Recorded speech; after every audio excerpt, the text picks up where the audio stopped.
Good morning, everybody. My name is Andrew Keats from City Trains, and today we're talking about our recent EIS, Environmental Information System project, which was basically putting the transport environment on the map. So this is about me. Basically, I've been in GIS for a long time, particularly specialising in FME and FME server for about 20 years, working at lots of different countries and lots of different levels of government. So in the UK and Australia, working in the army and the railways, local governments. So that's basically about me. You can go and read that at your leisure. Yeah, so basically about what we did. So City Trains has made significant improvement in the way hazardous material and environmental information is presented to employees. FME is core to the spatial solution developed and is utilised to automate the generation of reports for users that detail potential environmental constraints and safety risks at a worksite. Manipulate layers from external sources to tailor them for our user base. The solution replaces a text-based database, resulting in improved user experience while also mitigating safety and compliance risks in accordance with New South Wales Safe Work controlled substance requirements and through improved usability and accuracy of information. The project implemented a location-based solution to easily search for, identify and confirm risks and hazard locations in an assured manner by enabling employees to identify risks applicable to a site in a report and present environmental risk information on a map for management. A browser-based GIS application and PDF reports bring together the following information for users. Previously existing City Trains specific heritage contaminated land, environmentally sensitive sites, hazardous materials information, including data held within the 644 site-based asbestos registers, and a further 25 environmental and heritage layers from other governmental departments, and broader information about the Sydney Trains infrastructure assets. The FME suite is a key enabling GIS platform for the EIS solution. So in Sydney Trains, we have FME Desktop and FME Server. Both are on the 2017 version. And we are running the SBS plugin which is Spatial Business Systems that connects to Small World. And that's why we're a few versions behind.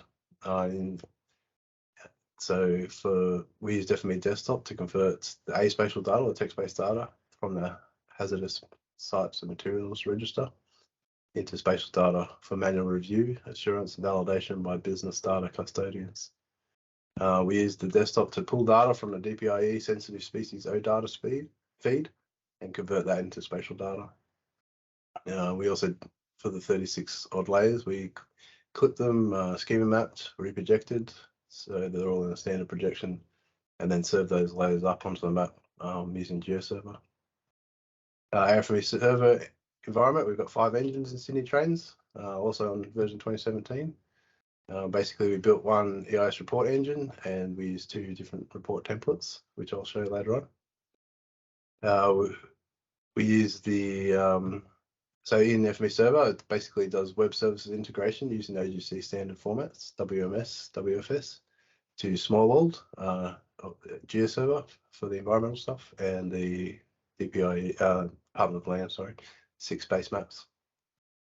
Then we email the reports versus on demand. So instead of someone sitting there waiting for the report, it basically says it's been emailed and you'll get an email soon, which we found that removes the end user expectations and decreases the required resources from an engine point of view, so the performance doesn't need to be there.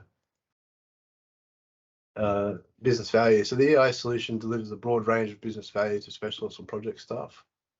It has an ability to better manage the environmental data, including the visualization and spatial operators for updates on quality control. The increased accuracy of information, reducing data volumes and schemas to relevant attributes and geographic extents, got rid of a lot of unnecessary stuff. WebGSME, which is our internal application, which is becomes a one-stop shop for project managers. All environmental data, property and infrastructure data is all in that one application. It gives us a visual review and interaction with project and environmental risk information. Reduced manual investigations of multiple data sources, removal of manual collation of environmental risks, report templates ensure the correct and complete risk collation for defined scenarios, and automated report generation. So in summary, basically it's fast, it's complete, it's accurate, it's assured, streamlined and automated. So the FME value, the FME suite of applications, they fit within our existing spatial landscape of Sydney trains and transport for that matter. It's an extension of the current FME capability. So we have the in-house technical expertise within FME. There's a few of us can use it. It's easy to update the workbenches. We leverage existing workspace functions, so it's things that we've already developed. We were able to use those again, which gave us a quick development turnaround, and gave us enhanced. This particular project gave us enhanced business outcomes in the FME space, especially the dynamic schema handling. So I don't know if you know, but using a dynamic schema, sometimes it comes out blank. So we've got a way now to expose all those attributes that are dynamically. Gave us a good fit within our spatial landscape. It's in-house, extends our capability, reuse workbenches we've already done. It was quick to develop and very dynamic. So this is basically the high-level solution in a nutshell. We have FME server here. The HSMS data is not shown here, but basically it was in the cloud storage. We've got a cloud environment for the GeoServer application, and the people come through our WebGSME to access the cloud using HTML. The report here is emailed to customers on demand, and our Bionet data feed coming in from DPIE gets stored on the network cloud. So the end users come through this web browser for Monday, and GeoServer serves up all these spatial data using HTTPS, OGC web services, particularly WMS, WFS, WMTS, sorry. So what does it look like? This is the front end of the application in the environment role. We've got some custom tools for the environment role. Basically, we've built these 7 new themes down the side here. There's 36 additional layers within those themes. So we've had some disclaimers that we've had to show because of this particular other government departments have data disclaimers they want us to put on there. So there was no problem. So we put those splash screens on. We added an environment role. And the main customization for that role is basically we have this measure tool in our web browser product, and for that you can just go and select 2 points on the map, and you just click send to reports. So the send to reports gives you this reporting splash screen, which has 2 FME SER reports and the detailed environment reports, and basically those 2 reports come out looking like this. So this is the SER report. It's basically got a timestamp and a little blurb about what it is. Pretty high level site map showing where you are and the affected layers. So these are the SER reports are mainly the internal ones. A few other high level relevant ones for every project. The reports are then built using in the background WMS and WFS. So basically FME server collates them, puts them on the map.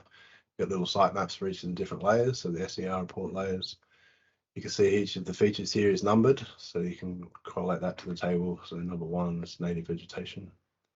So there's in the different layers, HSMS, environmental sensitive sites, HSMS, electrical feeders, so all the different feeders, and the national parks in this particular one, followed up with a caveat.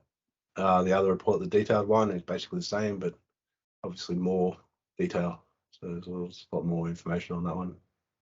A lot more layers that are checked, whether they're affected or not. And then obviously it's the same thing. So each of the different themes that we've got in the map are then represented in the report. And you can see it's number 6 here relates to the shale sandstone cap forest, and vice versa, like and for all the different layers in the web map. And yeah, that's basically it. The heritage landowner. I didn't particularly pick these ones because there aren't anything good. I just picked it randomly. but that one has a lot of different themes and data layers on there.